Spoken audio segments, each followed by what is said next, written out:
I had told myself that I'm not a runner, that, God designed me to be big and strong because, senior year, started working out summer before senior year, and it stuck.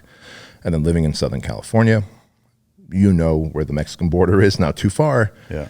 And so I was like, shoot, I could just drive into Tijuana and buy on and balling. Right? And so my friend supplements. Yeah. My friend Mike Botticelli and I, we would take his the spare tire in his Ford Focus, and we would slice the spare tire along the rim, and we would buy enough gear, testosterone, steroids from Mexico, and we load up that spare tire, and then we'd put it back into its place and have a couple of burritos, a couple of drinks, and then drive back across the American border. And so I was like lifting, eating like a machine. I got into powerlifting in my early 20s. And that led to me being convinced that I'm not made to run, that I'm 245 pounds, massive traps, made to like deadlift, bench, and squat. And I realized, like, you know what? That means they're just stories we tell ourselves. And so I hired a marathon running coach, and I was like, hey, the San Diego Marathon is 6 weeks from now. I've registered for it. Damn, 6 weeks to get ready for a marathon. Yeah. And the only reason this became a 6-week challenge is because when it hit me, I was like, I looked up, when is the next marathon? It was the San Diego Rock and Roll Marathon. Yeah. And it was in 6 weeks. And so that's why these things stuck. Yeah. Like, and I'm a creature of habit. If my first challenge was 6 weeks, they all have to be 6 weeks, right? What a fascinating accident. Yeah, dude. So she goes, look, every marathon also has a half marathon attached to it. Why don't you do the half marathon? That's great for a 6-week challenge. I was like, no, it has to be a full marathon because all or nothing.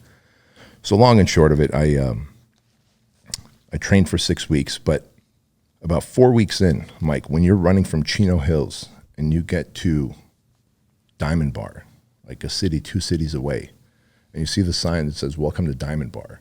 That was a 13-mile run 4 weeks into my training. Dude, I got teary-eyed. I was like going to fall apart and cry. And I would train every night at 11 o'clock, 10, 11 o'clock at night, because I would work. I'm dad, make sure the kids are all tucked away, and then the family goes to sleep. I'd lace up my shoes, and then, all right, what does she have on my program tonight? Okay, walk, run, or run 5 miles, or jog 6. So 13 miles. I got to a sign that said, welcome to Diamond Bar. I'd only driven by that sign before. And I was like, holy fuck, my legs took me here, right? I was just in awe. And then so 2 weeks later, I do the marathon. Painful. I don't think anyone should train for 6 weeks and do a marathon. I also think everyone should, because you get to meet your higher self in that level of struggle and suffer. Yeah. And dude, I just felt so accomplished when I ran across that finish line. I saw people quitting, and I didn't quit. And I was like, I'm not just made to lift. I'm not made just to run. I'm made to do what the fuck I want. And from there, it was just one 6-week challenge after another, from like improv to salsa dancing to guitar lessons. So it wasn't all just physical. Yeah. And I'm actually thinking of doing a chess one next, because I want to play chess. And I just finished a no-gi jiu-jitsu. And some of the challenges stuck. Like, I'll never go running again. I'll never run again. Yeah. But I enjoy rock climbing. I don't do it as much as I like to. Surfing was another one I did. I surf pretty regularly now. I haven't surfed. I tore my tricep about a year ago, so I didn't surf for a while. But until this past Saturday, I went and surfed, and I was like, fuck, I remember what this feels like. But surfing was a challenge I did. My dad had told me, like, man, you had an uncle that drowned in the ocean, so ocean's bad for us. And so you kind of adopt this story, right? Like, water bad. Yeah. And I'm like, fuck, man, I live in Southern California. Dana Point, like, there's songs written about the Doheny Beach where people surf. Like, why am I not surfing? Like, I need to surf. So I hired a surf instructor and did a 6-week challenge, and I longboard like a motherfucker now. And so jiu-jitsu with gi, no bueno, not me. I didn't like it. Jiu-jitsu no gi, I fucking love. So it's weird. Some things stick, some things don't. Yeah. Did you tear your tricep grappling? No, boxing my son. Oh, boxing your son.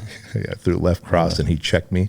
Oh, wow. And pop goes the old tricep. Yeah, I had the exact same injury about 5 years ago. Did you get it reattached? Yeah.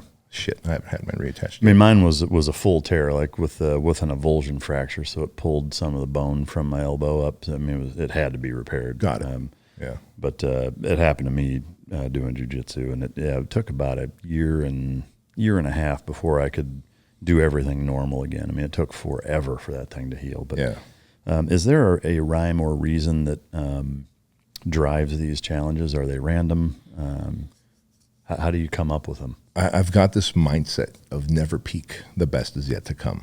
And I talk about it in my book, Man Up. And I realize I won't be as strong as I used to be. But that doesn't mean I can't learn a new language. That doesn't mean I can't learn chess. Doesn't mean I can't learn a new discipline like jujitsu, which is a big lie that it's the gentle martial art. It's not, as you know. Yeah. And so it's this never peak mindset that I have. I feel like the moment I feel I've peaked, first of all, Tony Soprano says the worst conversation that any two people can have is the remember when conversation. Like, hey, remember when in high school I played football and Polk High School, 4 touchdowns, Al Bundy, right? Like, I don't want to ever have the remember when I had, abs. Remember when I may not be able to be like, hey, remember when I won't be able to squat fucking 4 plates for reps, but I can do new things that my body and my brain will allow me to. And I just want to live the never peak mentality. I just love that. And I feel like I want to peak as I'm dying on my deathbed. Like the last thing I did was like take on a new skill, new challenge. Yeah. Where do the ideas come from? Like, or how do you pick them? When people hear that I'm doing challenges, you should try this, you should try that. And then also you do a little self-awareness, like what makes the butthole pucker? Yeah. And so with the rock climbing one, I've always been afraid of heights. I'll go on record and say I'm not suicidal, but you put me somewhere high and I just want to fling myself over.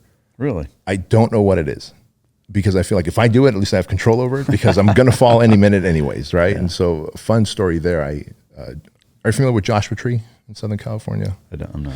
Joshua Tree National Park, just outside of Palm Springs. I'm sorry. Yes, I didn't understand you. Yes, I've been there a bunch. Yeah. So Joshua Tree National Park, beautiful rock faces to climb and mountains and stuff. And so I hired a rock climbing coach 3 days a week there for 6 weeks and wanted to overcome that butthole pucker of, the heights.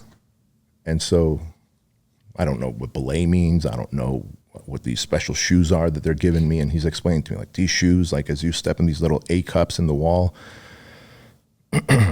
they stick and this rope can hold up a school bus. So you're good. And here's how we're going to belay you. And I'm going to be down here belaying you while you're going up and we're going to communicate. And here's your helmet. Okay, got it. Check. It all makes sense when my feet are on the ground. Just so you know, when he set up the rope, this is, again, embarrassing to say, but at 49, I can say shit that's embarrassing and I don't care. Yeah. Bro, he, like a mountain goat, he went boop, boop, boop, boop, boop, with no rope. He put the carabiners in. Just free climbed up. Yes, free climbed up, boop, boop, boop, and then put the rope, right? And then comes back down and then, attaches the rope to my harness. So I saw him with my own eyes, Mike, a minute ago, free climb to the top of the carabiner there. So here I go. He's belaying me. I go up. I get high enough, and I'm like, his name is James. I'm like, James, I think this is good for today, man. High enough. Like I could see everything out in the horizon. He's like, no, Bedros, you got to go and touch that carabiner that I put up there. You're good. Like we're going to do higher ones by the time 6 week comes. No, I'm good, James. And now at this point, I'm just negotiating. I'm not going anywhere, man. I'm a fucking entrepreneur. I'm a salesman, right? Like I'm going down. Like I'm going to talk him into helping me come down. And he's like, no, Bedros, you're gonna keep on. I'm like, no. I feel like when I come in 2 days, I can go higher. We're just going to ease our way. 6 weeks is a long time. It's 42 days. I got plenty of time. And he can see that I wasn't budging. And so all of a sudden, as I'm trying to rhyme and reason with him, I feel something touching the bottom of my shoe. It's him reaching up and tapping my foot. Bedros, you're okay. I was probably 8-9 feet off the ground, bro. Yeah. It was so embarrassing. And when he did that, it kind of jarred me into reality. Yeah. I was like, oh my God, I looked down. I was afraid to look down, right? I'm going to fall all this distance. And he's right there. Yeah. And I needed that. Yeah.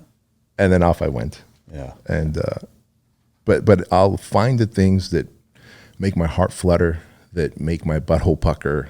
And I'll go, I want to do that. Yeah. And life's too short to not.